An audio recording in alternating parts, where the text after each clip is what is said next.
سعودی عرب کی عدالتوں نے ایک شخص کو سزائے موت دی ہے، اس کا سر قلم کر دیا گیا ہے، لیکن حیرانگی کی بات یہ ہے کہ اس شخص نے نہ تو کوئی قتل کیا تھا، نہ ہی یہ منشیات سمگلر تھا، نہ کسی ریپ کیس کے اندر ملوث تھا، اور نہ ہی کوئی جادو ٹونا کرتا تھا، جو کہ یہاں کے مقامی قوانین کے مطابق سخت ممنوع ہے۔ لوگ حیران ہیں کہ اس شخص کو کس جرم میں سزائے موت دی گئی ہے۔ تو اس کی تفصیلات کچھ یوں ہیں کہ یہ شخص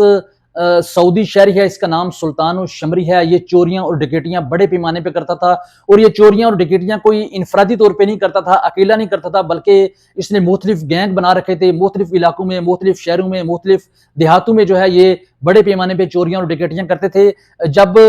متعدد دفعہ اس کو سعودی پولیس نے، یہاں کے شرطوں نے اریسٹ کرنے کی کوشش کی، لیکن یہ ہمیشہ ہی مزاحمت کر کے فرار ہو جاتا تھا۔ بالآخر اسے اریسٹ کر لیا گیا، اور سعودی جو عدالتیں ہیں انہوں نے اسے موت کی گھاٹ اتار دیا۔ یہاں یہ سعودی عرب ہے، یہاں کے قوانین آپ دیکھ لیجئے کہ ایک طرف یہاں کے شاہ سلیمان ہر رمضان المبارک میں لاکھوں کروڑوں کے عطیات دے کے جو قیدی ہیں ان کو رہا کروا دیتے ہیں، لیکن دوسری طرف جو شخص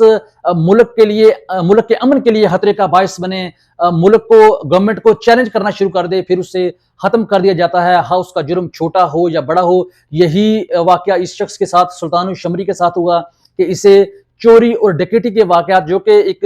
انوکھا واقعہ ہے، چونکہ اس سے پہلے اس طرح کے واقعات نہیں ہوئے ہیں۔ عموماً قتل یا منشیات یا ریپ کے کیسز میں لوگوں کو سزائے موت ہوئی ہیں، ان کے سر قلم کیے گئے ہیں، لیکن یہ پہلا واقعہ ہے کہ چوری کے جرم میں جو ہے ایک سعودی شہری کو ختم کیا گیا ہے۔ اس کی وجہ صرف اور صرف یہ ہے کہ وہ ملک کے اداروں اور جو گورنمنٹ ہے اس کو چیلنج کر رہا تھا۔ اس میں ہمارے لیے سیکھنے کی اور سمجھنے کی بات یہ ہے کہ جو حکومتیں ہوتی ہیں، جو ریاستیں ہوتی ہیں، وہ وقت اور حالات کے تقاضوں کو مد نظر رکھتے ہوئے قوانین کو فی الفور جو ہے ان میں رد و بدل بھی کر لیتی ہیں، ترامیم بھی کر لیتی ہیں، اور اپنے شہریوں کے جان، مال اور جو تحفظ ہے اسے ہر قیمت پہ اسے جو ہے یقینی بناتی ہیں۔